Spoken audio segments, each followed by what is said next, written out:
Hello, അപ്പോൾ എല്ലാവർക്കും സുഖമല്ലേ? ഇന്ന് ഞാനൊരു കുക്കിംഗ് വീഡിയോ ചെയ്യാമെന്ന് വിചാരിച്ചു. നമ്മുടെ പനീറും ഗ്രീൻ പീസും വെച്ചിട്ടുള്ളൊരു കറിയാണ്.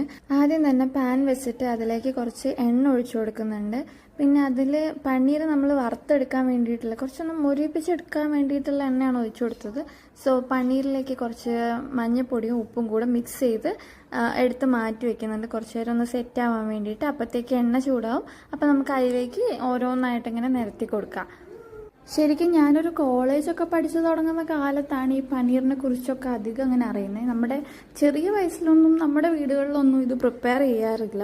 പക്ഷേ കഴിച്ചു തുടങ്ങിയപ്പോൾ ഭയങ്കര ഇഷ്ടപ്പെട്ടൊരു സാധനമായിട്ട് മാറിയിട്ടുണ്ടായിരുന്നു. അതിൽ കുറേ റെസിപ്പീസും അതേപോലെ പുലാവും ബിരിയാണിയും ഒക്കെ ട്രൈ ചെയ്തിട്ടുണ്ട്. അത് ഇഷ്ടമാണ് കേട്ടോ കഴിക്കാൻ. പനീർ ഫ്രൈ ആകുമ്പോഴത്തേക്കും നമുക്ക് അതിന് വേണ്ട ബാക്കിയുള്ള കൂട്ടുകളൊക്കെ ഒന്ന് സെറ്റ് ചെയ്തെടുക്കാം. ആദ്യം തന്നെ എണ്ണ ഒഴിച്ചിട്ട് അതിൽ കുറച്ച് സ്പൈസസ് ഇട്ടെടുത്തു. നമ്മുടെ പട്ട, ഗ്രാമ്പ്, കുറച്ച് വലിയ ജീരകമൊക്കെ. പിന്നെ അതിന് ശേഷം നമ്മൾ ഉള്ളി കുറച്ചിട്ട് നല്ലപോലെ മുരിപ്പിച്ചെടുക്കുന്നുണ്ട്. നല്ല ഗോൾഡൻ കളറിൽ വരുന്നവരെ നല്ല ഒന്ന് വഴറ്റിയെടുത്തിട്ട് തക്കാളിയൊക്കെ ഒന്ന് ആഡ് ചെയ്ത് കൊടുക്കുക. എന്നിട്ട് തക്കാളി നല്ലപോലെ വഴറ്റിയെടുക്കണം കേട്ടോ. നമ്മുടെ കറിയിലേക്ക് വേണ്ട മസാലകൾ എന്തൊക്കെയാ വെച്ചിട്ടുണ്ടെങ്കിൽ മഞ്ഞൾപ്പൊടി, പിന്നെ കുറച്ച് മല്ലിപ്പൊടി, പിന്നെ കുറച്ച് മുളക് പൊടി ചേർക്കുന്നുള്ളൂ, വാവയ്ക്കും കൂടെ കൊടുക്കുന്നതുകൊണ്ട്. പിന്നെ ഗരം മസാല ആഡ് ചെയ്യുന്നുണ്ട്, കുറച്ച് ചിക്കൻ മസാലയും കൂടെ ആഡ് ചെയ്തിട്ട് നല്ലപോലെ മിക്സ് ചെയ്ത് ഒന്ന് റോസ്റ്റ് ചെയ്തെടുക്കുക. അതിൻ്റെ പച്ചമണമൊക്കെ മാറി വരുന്നവരെ നല്ലതായിട്ടൊന്ന് റോസ്റ്റ് ചെയ്തെടുക്കുക. പിന്നെ അതേപോലെ നമ്മൾ നേരത്തെ വഴറ്റി വെച്ചിരുന്ന ഉള്ളിയിലേക്ക് തക്കാളിയിലേക്കും നമ്മൾ മൊരിപ്പിച്ചെടുത്ത പനീറും കൂടെ ആഡ് ചെയ്ത് നല്ല മിക്സ് ചെയ്യുക. ഓൾറെഡി നമ്മൾ കുക്കറിൽ നല്ലപോലെ വേവിച്ചെടുത്ത് ഗ്രീൻ പീസും കൂടെ ആഡ് ചെയ്തിട്ട് നല്ല മിക്സ് ചെയ്തെടുക്കുക. പിന്നെ നമ്മൾ അടുത്തായിട്ട് നമ്മുടെ മസാലകളൊക്കെ ഒന്ന് ചേർത്ത് കൊടുക്കുക. നല്ല മസാല മുരിപ്പിച്ചെടുക്കണം കേട്ടോ, നല്ല പച്ചമണമൊക്കെ മാറി കിട്ടുന്നവരെ.